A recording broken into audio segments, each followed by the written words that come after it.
jangan terlalu awal menjelaskan panjang-panjang lebar juga, nanti bingung pasiennya. Iya, nanti pasiennya juga cemas ya dok ya, banyak dapat informasi, banjir informasi, overwhelm kalau kata orang zaman sekarang. Betul.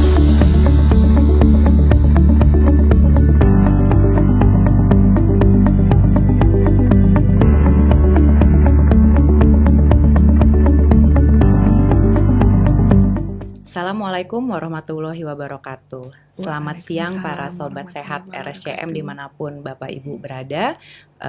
Kita berjumpa lagi dalam podcast RSCM.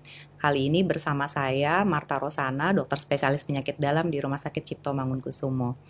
Masih dalam rangkaian dari podcast series mengenai tiroid. Karena bulan September ini adalah Thyroid Cancer Awareness Month atau bulan kesadaran kanker tiroid, kita akan membahas lebih dalam mengenai kanker tiroid. Pada episode kali ini kita sudah kedatangan tamu yang ahli di bidangnya, yaitu Dr. Wismandari Wisnu, spesialis penyakit dalam, konsultan endokrinologi, metabolik, dan diabetes. Beliau adalah ahli penyakit dalam dan juga ahli endokrinologi di Rumah Sakit Cipto Mangunkusumo. Kita sapa dulu Dr. Wisma. Selamat siang, Dok. Selamat siang. Assalamualaikum Dr. Marta dan teman-teman. Terima kasih atas waktunya ya, Dok. Hari ini sudah berkenan hadir menjadi narasumber. Jadi para sobat sehat RSCM, hari ini kita akan membahas mengenai kanker tiroid. Jadi mungkin nanti akan dijelaskan, mungkin judulnya adalah kanker tiroid setelah operasi, apa yang harus dilaksanakan atau dilakukan setelahnya. Tapi nanti kita akan juga membahas mengenai kanker tiroid secara umum dulu ya, Dok ya. Baik, siap. Seperti itu. Ya, mungkin kita sambil ngobrol-ngobrol santai aja sih, Dok, ini biar para sobat sehat RSCM bisa dapat gambaran lebih jelas apa sih kanker tiroid itu kayak gitu. Karena mendengar kanker aja udah kesannya menakutkan ya, Dok ya. Tapi biar lebih nggak menyeramkan, harus tahu dulu itu apa ya, Dok ya. Baik, terima kasih Dokter Marta. Nih adik saya manggilnya Dokter Eta, panggilan akrabnya ya gitu. Jadi mungkin sebelum bergerak ke kanker tiroidnya itu sendiri, banyak juga para pemirsa mungkin yang belum tahu apa sih tiroid itu. Ya seringkali gitu ya, tiroid itu apa gitu, ketuker-tuker, ini gondok loh dok, bukan tiroid kan, tiroid itu bukan gondok kan gitu, padahal sebenarnya sama ya gitu. Jadi tiroid itu adalah bahasa kami dalam bahasa kedokterannya, sedangkan gondok adalah bahasa Indonesianya. Tapi jangan ketuker sama gondong ya, gondongan beda lagi tuh gitu ya. Jadi seringkali semua benjolan yang di leher itu dikatakan sakit tiroid gitu, padahal bukan. Jadi kalau kita sebut yang namanya tiroid itu adalah sebuah kelenjar yang adanya letaknya di leher bagian depan dan kecil sekali. Jadi kok ke samping-samping di belakang telinga tuh beda lagi ya, sobat RSCM ya gitu. Nah, jadi kalau kita bicara mengenai kelenjarnya sudah tahu, semua organ di tubuh kita itu memang ada kemungkinan untuk tumbuh suatu keganasan atau disebut kanker. Jadi kalau kita sebut kanker tiroid adalah kanker yang ada di kelenjar gondok kita. Itu satu keganasan ya gitu. Terima kasih Dr. Wisma atas pembukaannya. Jadi di leher itu bukan hanya ada kelenjar tiroid atau gondok, bahkan ada gondong, kelenjar air liur ya, Dok ya. Sakitnya gondongan padahal agak ke samping, memang bisa aja di leher. Ada tuh mungkin kelenjar getah bening juga ada, dan itu beda lagi ya, Dok ya. Semuanya bisa munculnya sebagai benjolan kalau terjadi sesuatu masalah, baik itu infeksi ataupun kanker ya, Dok ya. Betul sekali. Baik. Nah, karena kita sudah belajar apa itu kelenjar tiroid, sekarang kita bisa masuk nih, Dok.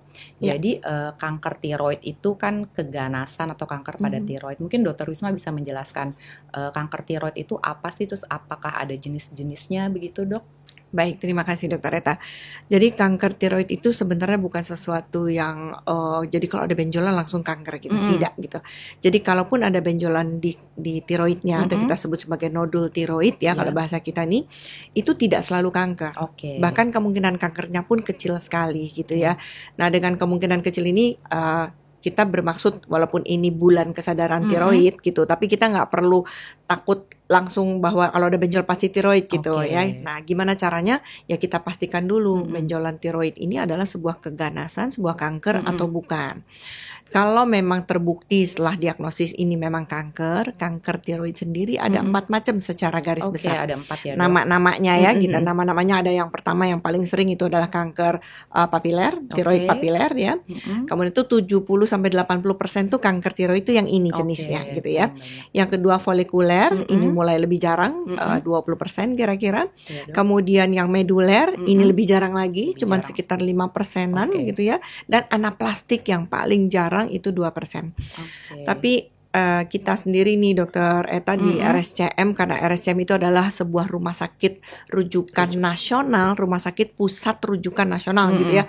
Jadi kami sendiri pernah menemukan semua jenis ada kanker ya, tiroid itu, iya. Tapi dengan presentasi yang sesuai dengan presentasi yang ada di luar negeri juga, ternyata sama. Memang kita ketemunya papiler melulu paling banyak gitu ya. 8 dari 10 pasien kanker tiroid itu adalah kankernya yang papiler. Oke, baik. Jadi tadi Dokter Wisma sudah menyebutkan bahwa benjolan tiroid itu hanya sebagian kecil yang ganas atau cancer, Dok ya. Jadi sebagian besarnya jinak. Kalau nggak salah 90-an% itu jinak ya, Dok ya. Betul. Bahkan kurang dari 10%. Kurang dari 10%. Jadi kalau misalnya ada 100 pasien dengan benjolan tiroid, mungkin yang hanya mungkin cuma sekitar kurang dari 10 ya, iya, Dok. Betul, ya. kurang dari 10, bahkan kurang dari 5 bahkan gitu ya. Jadi kita jangan 5. takut gitu. Jadi jangan takut ya, Dok ya. Jangan takut sampai beneran dipastikan dulu diagnosisnya. Betul. Jangan takut tapi juga jangan dicuekin. Iya, betul. Karena semua benjolan di badan nggak boleh dicuekin ya, Dok ya, karena itu sesuatu yang nggak normal. Betul. Nah, kita balik lagi tadi sudah ada sebutkan 4 jenis kanker tiroid, Dok. Itu secara umum bedanya apa sih, Dok? Misalnya untuk sobat RSCM biar gampangnya, karena kalau dari nama istilah kan kesannya kedokteran banget ya, Dok ya. Atau kecuali beliau adalah pasien atau keluarga pasien baru familiar ya, Dok. Ada yang bisa menggambarkan secara umum perbedaannya apa nggak ya, Dok? Kalau untuk pasien sendiri mungkin sulit ya membedakan ya gitu, karena yang membedakan secara jelas itu adalah dari hasil patologinya. Jadi kita ngeliat pakai mikroskop dulu gitu, baru kita bisa bedakan gitu. Tapi secara klinis mungkin kalau sekilas aja ya, papiler sama folikuler itu sulit dibedakan secara pasiennya. Pokoknya ada tumbuh benjolan ya udah gitu ya, agak sulit tuh gitu. Tapi kalau yang meduler mungkin sedikit bisa dibedakan karena dia cepat sekali membesarnya. Jadi yang kita pernah ketemu tuh, maaf, benjolannya sudah ya melewati ukuran kepalanya ya, bahkan jadi lehernya penuh benjolan dan itu cepat sekali gitu ya. Jadi mungkin kalau ada yang tumbuh pesat dengan cepat itu kemungkinan besar adalah meduler gitu ya. Kalau kita ngomongin papiler sama folikuler, walaupun dia ganas, tapi kok saya selalu bilang sama pasien-pasiennya, dia tuh ganas yang paling baik. Pakai ganas kutip. Yang paling baik. Ganas tapi baik gitu ya, bingung ya gitu. Karena apa? Karena biasanya kanker itu tumbuhnya cepat. Iya. Betul. Kanker payudara, kanker paru, kanker, sebutlah mau kanker apa, semua dalam hitungan bulan biasanya gitu ya, minggu sampai bulan. Tapi kalau kita bicara kanker tiroid, itu kita bicaranya tahunan. Nah, termasuk yang papiler dan folikuler. Tapi tadi beda yang saya sebut di depan tuh yang paling gampang dikenali, yaitu meduler. Karena itu cepat, hitungannya dalam waktu mingguan sampai bulanan paling cepat, paling lama ya. Nah, yang satu lagi anaplastik. Anaplastik itu juga sedikit bisa dibedakan, dia cepat menyebar. Iya, cepat menyebar karena dia menyebarnya lewat darah. Gitu, lewat darah. Terus kok udah jadi cepat, karena begitu masuk ke pembuluh darah, Dokter Eta, kita tahu jadi gampang menyebar kemana-mana kan, pembuluh darah ada di mana-mana ya gitu. Jadi dia dengan mudahnya menyebar ke tempat-tempat lain. Jadi mudah metastasis kalau kita sebutnya. Jadi secara gambaran saya sih menangkapnya berarti yang medular sama anaplastik itu agak lebih berbahaya ya, Dok ya, perangainya dibandingkan yang papiler dan folikuler. Tapi masih ada untungnya ya, Dok ya, papiler folikuler itu yang paling banyak di antara semua kanker ya, Dok ya. Jadi yang agak lebih perangainya lebih ganas atau lebih buruk itu lebih sedikit, jauh lebih sedikit ya, Dok, persentasenya. Medular cuma 5%, sedangkan anaplastik cuma 2%. 2% itu bukan dari keseluruhan nodul ya, dari keseluruhan kanker tiroid yang cuma sedikit itu. Yang cuma kurang dari 10% tadi dari seluruh benjolan tiroid. Baik. Nah, sekarang kita kembali kalau seseorang ada benjolan di leher dan sudah misalnya dipastikan itu dari tiroid. Nah, apa yang akan dilakukan oleh dokter ya, Dok? Biasanya ketemunya mungkin bisa lewat dokter penyakit dalam, bisa awalnya pasti mungkin dokter umum juga lebih sering. Terus dirujuk ke dokter spesialis, bisa penyakit dalam, bisa mungkin bedah kayak gitu. Biasanya apa yang akan dilakukan terhadap pasien tersebut untuk menentukan apakah ini kanker atau bukan, Dok? Baik. Mungkin sudah ada di periode sebelumnya saya lihat yang bicara mengenai benjolan pada tiroid. Apa sih yang harus dilakukan gitu ya? Yang pasti di situ pasti sudah dibicarakan. Kita harus pastikan dengan cara menggunakan biopsi apakah ini ganas atau tidak. Jadi itu langkah pertama gitu ya. Biopsinya bisa dengan jarum halus yang kita jauh lebih sering melakukan. Kemudian bisa juga dengan jarum yang lebih besar atau kita sebut core needle biopsy ya. Dengan dua cara ini, kalau yang dilakukan oleh penyakit dalam ya, kita dilakukannya dua ini, baru kita pastikan ini ganas atau tidak. Cara lain ya biopsi dengan terbuka ya. Nah, itu teman-teman dari teman sejawat bedah yang melakukan gitu. Nah, katakanlah sudah terkonfirmasi bahwa ini pasiennya adalah dengan kanker tiroid. Nah, dari situ kita mulai itu kerjasama, kita mulai kemana-mana. Sebenarnya dari mulai biopsi juga udah mulai kerjasama ya. Ada teman-teman PA gitu ya, ada teman bedah juga. Kita kerjasamanya multidisiplin nih. Nah, begitu terkonfirmasi bahwa ini adalah suatu keganasan, kita langsung konsul ke teman TS bedah nih. Karena penyakit dalam nggak bisa, kita nggak main pisau ya, gitu.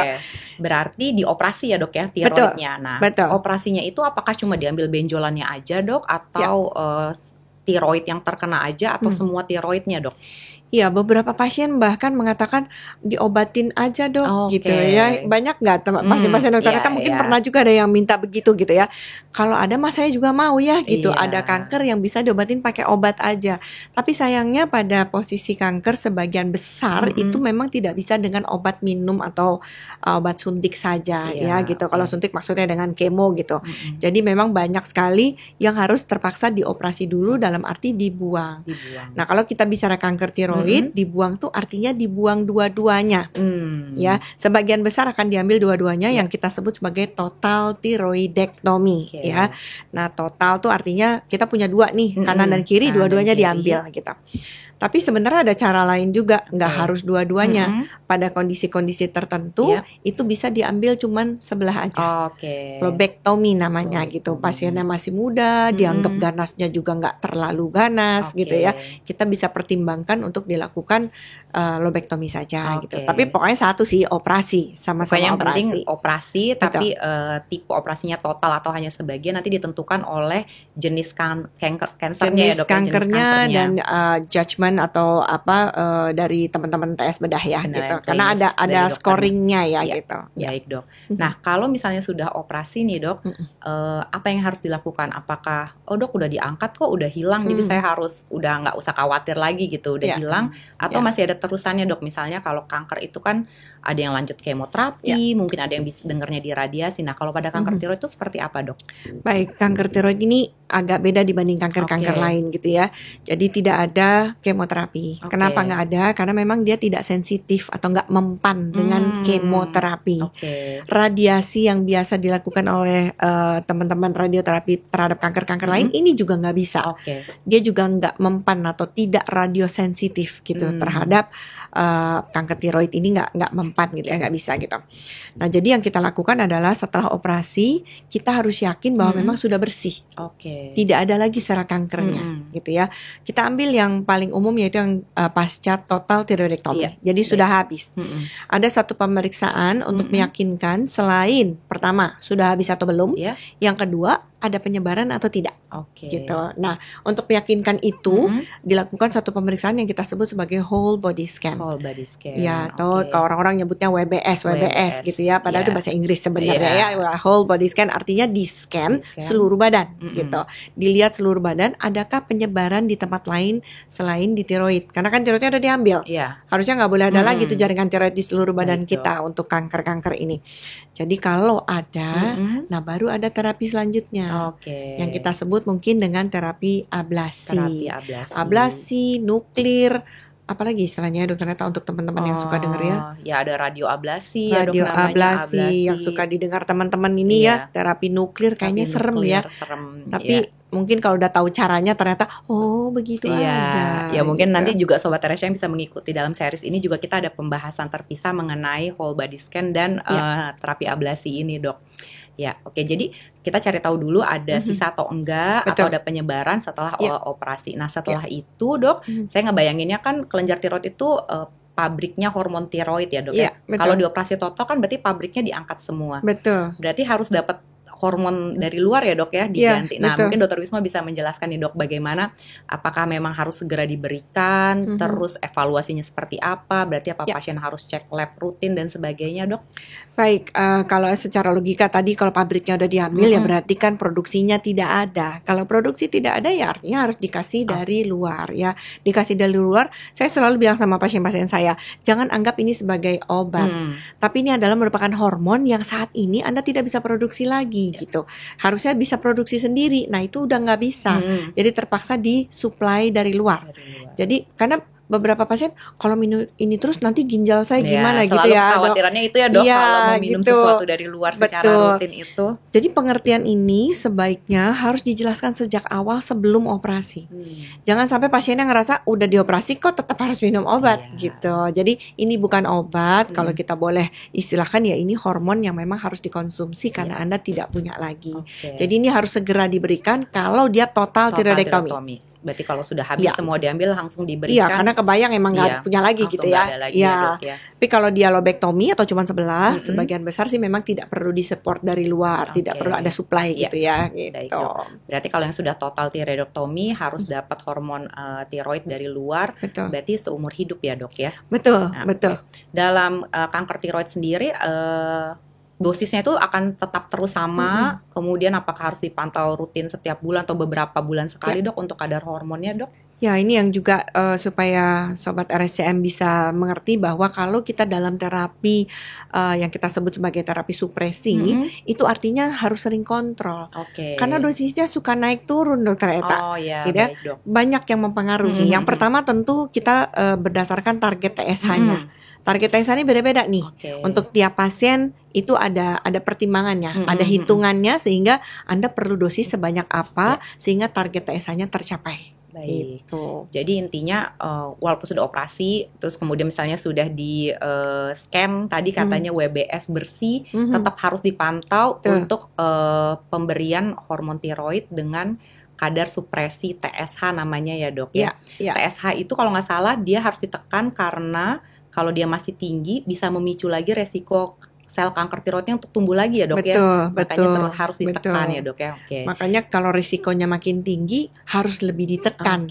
Jadi targetnya beda nih gitu. Tapi mungkin yang juga perlu dipantau selain kita kadar TSH-nya, kita juga perlu pantau WBS-nya secara berkala dokter Eta.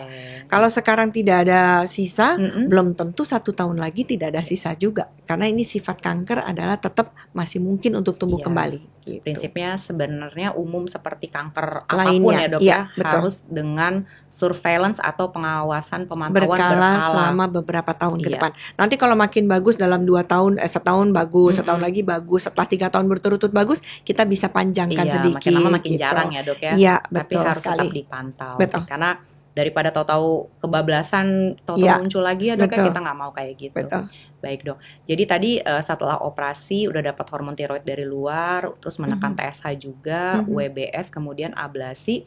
Nah selain itu biasanya pasien itu kalau yang dokter temui, kita nyebutnya prognosis ya, atau tapi bagaimana sih dok kalau pasien kanker tiroid setelah operasi dan menjalani semuanya dengan baik gitu ya dok, dengan rutin kontrol, berapa banyak mungkin kalau di Sobat Sehat RSCM di masyarakat tuh katanya angka harapan hidup atau angka lama bebas kanker. Nah itu kalau pada kanker tiroid itu seperti apa ya dok?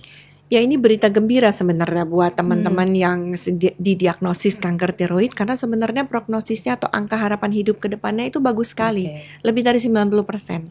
Jadi kalau kata guru besar saya dulu, bahkan pasien tiroid, kanker tiroid saya ikutin 20 tahun gak meninggal-meninggal nih gitu kasarnya, maaf ya gitu. Kalaupun meninggal ternyata malah ketabrak mobil misalnya gitu. Jadi sesuatu yang ternyata kanker tiroidnya ini tidak mempengaruhi apapun di jangka ke depannya gitu. Jadi jangan langsung kayak putus harapan hidup karena ternyata prognosisnya sangat baik gitu ya. Ya tapi memang kalau walaupun baik ada aja yang agak nggak cocok dengan angka-angka yang banyak orang ya. Jadi misalnya ternyata setelah diobati masih ada sisa, Nah yang model seperti ini kita punya ada satu modalitas lain nih dokter Eta, yaitu dengan yang tadi mungkin teman-teman di awal nanya, boleh nggak pakai obat? Nah obat dari awal kita bilang nggak ada. Tapi pada orang-orang yang kambuh lagi atau kita sebut sebagai refraktor, itu ada pilihannya dokter Eta. Ada satu obat minum gitu ya. Ya, tapi ini tidak sembarang berarti kok kanker tiroid minum itu aja. Nggak begitu cara kerjanya. Ini hanya ditujukan untuk yang tidak bisa sembuh dengan pengobatan-pengobatan yang biasa. Udah dioperasi, udah diablasi beberapa kali, masih aja muncul lagi. Nah, ini kandidat untuk diberikan yang obat tyrosine kinase inhibitor namanya. Tyrosine kinase inhibitor, TKI ya dok, TKI. Jadi justru di kanker tiroid ini peran obat minum itu di ujung ya dok ya. Betul. Ketika yang lainnya sudah nggak mempan, masih ke kanker tiroid yang masih ada, baru ditaruh di akhir kayak gitu ya dok ya. Jadi bukan di awal, jadi kita nggak bisa dok ngerayu dulu, mungkin minum ini dulu bisa ngecil atau hilang, ya nggak bisa ya dok. Penelitiannya ternyata tidak membuktikan untuk yang awal itu punya efek bagus gitu ya. Ditambah efek sampingnya banyak dokter Eta. Jadi memang kita nggak akan milih itu di awal gitu. Pasti dokter itu selalu memilih berdasarkan menimbang-nimbang kebaikan dan keburukan untuk pasien ya dok ya. Dan ada satu lagi selain risk and benefit atau untung rugi, tapi juga harga nih dokter Eta. Harga TKI ini lumayan. Ya, betul dok. Biasanya obat-obat canggih atau yang baru masih mahal ya dok ya. Betul. Dan mungkin juga sepertinya masuk JKN-nya juga baru-baru ini ya dok ya. Iya, dengan pertimbangan banyak syaratnya ya dok ya. Sudah melewati fase beberapa dulu baru boleh kandidat pasien tersebut mendapatkan obat tersebut ditanggung oleh JKN. Ya baik dok. Jadi walaupun namanya kanker tiroid, tapi yang tadi masih kanker yang baik gitu ya dok. Jadi masih ada harapan, bukan sesuatu yang harus sebagai vonis akhir gitu ya, langsung sedih kayak gitu. Jadi sobat RSCM, jika Bapak Ibu sendiri atau keluarga ada yang divonis atau didiagnosis kanker tiroid, harapannya masih sangat besar dan baik untuk bisa diobati hingga sembuh seperti itu. Yang penting di awal ya dok ya, kalau ada benjolan dimanapun di badan kita, jangan dibiarin aja, jangan dianggap nggak, bukan sesuatu yang masalah nih, apalagi misalnya menetap lebih dari 1 atau 2 minggu gitu ya dok ya, ada terus ya dok. Pasien-pasien kita tuh seringkali karena merasa tidak ada keluhan. Iya betul dok. Padahal tahu ada benjolan gitu ya, jadi nggak berobat gitu. Nah itu yang harus sobat RSCM sadari penuh, bahwa semua benjolan pastikan dulu bahwa ini bukan sesuatu yang serius. Kalau udah pasti bukan serius, barulah boleh agak santai. Tapi kalau dari awal belum diapa-apakan, ternyata jangan langsung dengan tenang, nggak apa-apa, ini kadang ada keluhan. Nah itu yang kita harus hindari nih. Lagi kalau udah bertahan berbulan-bulan atau bertahun-tahun ya dok ya, walaupun nggak ada apalagi tumbuh ya. Iya, apalagi tumbuh kayak gitu. Jadi jangan sampai dia bilang nggak kenapa-napa gitu. Misalnya perempuan yang berhijab nggak kelihatan ini gitu, jadi nggak ada yang merasa terganggu tuh, atau mereka sendiri nggak terganggu. Jadi jangan sampai seperti itu. Jadi lebih baik kita ketemunya masih di awal ya dok ya, jadi lebih mudah untuk menata laksananya. Kalau masih kecil diobatinya dengan cara ditiroidektomi, terus nggak ada sisa sama sekali, pengobatannya selesai sobat RSCM. Kan enak ya, jadi nggak perlu ablasi, nggak perlu TKI, selesai. Tapi yang kayak gitu juga tetap harus dipantau setahun kemudian, setahun lagi. Tapi pengobatannya simpel gitu. Iya, benar dok. Tapi kalau misalnya udah keburu gede, harus butuh ablasi, nah itu ya harus lebih banyak lagi kunjungan ke rumah sakit. Kalau besar, selain ada kemungkinan sisa, operasinya juga susah dokter Eta. Jadi karena dia namanya karakteristik ganas itu adalah dia tumbuh mengakar ke daerah sekitarnya. Sehingga kalau dia besar, kemungkinan mengakarnya juga sudah ada. Mengoperasinya susah. Teman-teman TS bedah itu pasti untuk mengoperasinya akan memiliki kesulitan tersendiri, sehingga komplikasi dari operasi jadi lebih ada gitu. Kebayang sih dok, struktur di situ kan banyak ya dok, ada saluran napas, saluran makan, persarafan, pembuluh darah ya dok ya. Akhirnya kita cuma segini ya. Di situ banyak sekali organ-organ penting. Jadi kalau dia tumbuh membesar, udah pasti dia mendesak barang-barang yang ada di situ gitu. Padahal itu semua yang ada di situ penting ya, saraf ya, pembuluh darah ya, saluran-saluran ada di situ. Jadi jangan sampai nunggu besar. Betul. Oke, begitu ada muncul kelihatan benjolan atau keraba, langsung periksakan ya dok ya. Betul. Ya karena kita di Rumah Sakit Cipto Mangunkusumo itu pusat rujukan nasional, pasti semua tahapan yang tadi Dr. Wisma katakan semua ada ya dok ya, bisa dilakukan di sini sampai tuntas ya dok ya. Insya Allah ada. Ya, tapi kalau untuk mungkin para sejawat atau sobat RSCM yang ada di daerah yang berobatnya di rumah sakit daerah tidak ada fasilitas selengkap itu, mungkin berarti nanti harus dirujuk ya dok ya, harus dirujuk ke fasilitas yang tahapan lanjutannya. Di FKTP bahkan periksa FT4 aja kan nggak bisa ya gitu. Jadi kalau memang ada kelainan-kelainan baik itu struktural berupa benjolan atau fungsi ke arah hiper atau ke arah hipo, itu FKTP udah pasti nggak bisa karena memang nggak ada, tidak Jadi tersedia. Jadi pasti harus dirujuk ke FKTL ya dok ya, tingkat lanjutan, fasilitas kesehatan tingkat lanjutan. Pastikan, yakinkan dulu diagnosis akhirnya apa ya dok ya, baru bisa dikembalikan atau bisa nggak usah kontrol lagi sama sekali. Tapi kalau ternyata ada diagnosis tegak, harus diobati sampai tuntas dulu ya dok ya, sampai dianggap selesai. Ini mungkin dari perspektif dokter sebagai yang sudah expert bertahun-tahun di bidang ini dok, mungkin ada mau sharing pengalaman yang bisa jadi bahan pembelajaran buat kita bersama dok mengenai kanker tiroid ini dok. Baik, jadi mungkin secara pengertian dulu, kanker yang namanya kanker itu kan sesuatu yang ganas ya. Jadi kalau ganas itu adalah tumbuh. Mungkin ada beberapa pengertian yang tidak bisa ditangkap oleh teman-teman. Kalau udah dioperasi, udah bersih, kenapa jadi tumbuh? Itu juga sesuatu yang beberapa saya ditanyakan gitu. Kan ini udah bersih, kenapa kok sekarang jadi ada lagi? Beberapa pasien kita seperti itu. Jadi walaupun kita kesannya sudah bersih, tapi ternyata ada sel-sel yang tidak terlihat atau tidak kasat mata pada saat kita operasi. Sehingga waktu operasi dibilangnya sudah bersih, ternyata waktu dicek masih ada sisa sedikit. Di USG juga kadang misalnya nggak terlihat gitu ya. Tapi kalau kita lakukan whole body scan, kemudian kita lakukan ada pemeriksaan namanya tiroglobulin atau anti tiroglobulinnya masih tinggi, itu artinya masih ada sisa kemungkinan besar. Walaupun nggak kelihatan, sulit gitu ngelihatnya karena gitu ya. Kasat mata ya dok ya, mikroskopik ya dok ukurannya. Ini bener-bener yang selnya aja gitu ya. Walaupun selnya aja, tapi namanya sel itu bisa tumbuh dokter Eta. Jadi kalau ada angka ATA yang kita sebut anti tiroglobulin yang masih tinggi atau tiroglobulin masih tinggi, tapi di gambar kesannya nggak ada, nah itu kandidat kemungkinan besar untuk dilakukan ablasi lagi. Jadi ada pasien yang diablasi sampai berkali-kali nih dokter Rita, memang nggak enak ya. Tapi kalau udah pasien saya yang paling sering itu diablasi sampai 4 kali.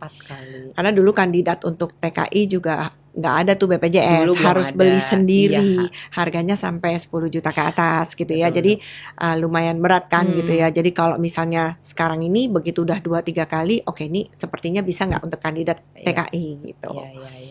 Baik dok, jadi intinya berarti memang dari awal kita sebagai dokter harus menjelaskan dari awal rencana sampai kemungkinan-kemungkinannya ya dok ya. Jadi pasien itu dan keluarganya juga bisa menyiapkan dirinya ya dok ya.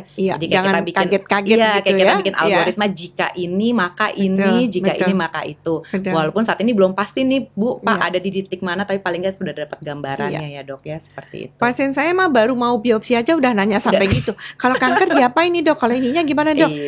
Kadang itu perlu, tapi mungkin kita juga jangan terlalu awal menjelaskan panjang-panjang lebar juga, nanti bingung pasiennya. Nanti pasiennya juga cemas ya dok ya, banyak dapat informasi, banjir informasi, overwhelm kalau kata orang zaman sekarang gitu ya dok ya.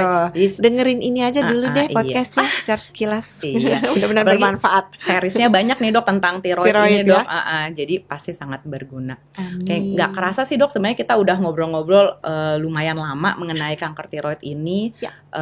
Saya rasa kita udah banyak dapat pelajaran yang banyak, paling nggak gambaran besar penanganan kanker tiroid seperti apa, mulai dari bahkan tadi dari diagnosis, pengenalan dininya seperti apa. Jadi semoga bagi para sobat RSCM yang ada di manapun Bapak Ibu berada, podcast episode kali ini membantu untuk memberi pemahaman yang lebih baik mengenai apa itu kanker tiroid dan apa yang harus dilakukan kalau mulai dari ada benjolan di leher depan atau kecurigaan benjolannya di kelenjar tiroid. Seperti itu. Sekali lagi terima kasih saya ucapkan kepada Dr. Wismandari atas waktunya dan ilmunya yang sangat banyak dibagikan kepada kami semua. Sehat-sehat selalu ya dok ya. Sama-sama Dr. Rita, terima kasih. Oke sobat RSCM, sudah berakhir episode kali ini mengenai membahas kanker tiroid, tata laksana operasi dan sesudah apa yang dilakukan setelah operasi. Pada podcast seri mengenai tiroid ini masih banyak topik-topik yang lain yang bisa sobat RSCM dapatkan di channel YouTube-nya RSCM. Jadi jangan lupa untuk subscribe atau langganan ya ke channelnya YouTube agar bisa dapat menikmati konten-konten edukatif yang lainnya. Baik, saya akhiri podcast episode kali ini. Terima kasih banyak atas perhatiannya. Semoga bermanfaat dan sehat-sehat semua untuk para sobat RSCM. Assalamualaikum warahmatullahi wabarakatuh. Selamat siang. Terima kasih. Makasih ya, Dok. Sama-sama, Dr. Eta. Ya. Sampai ketemu lagi.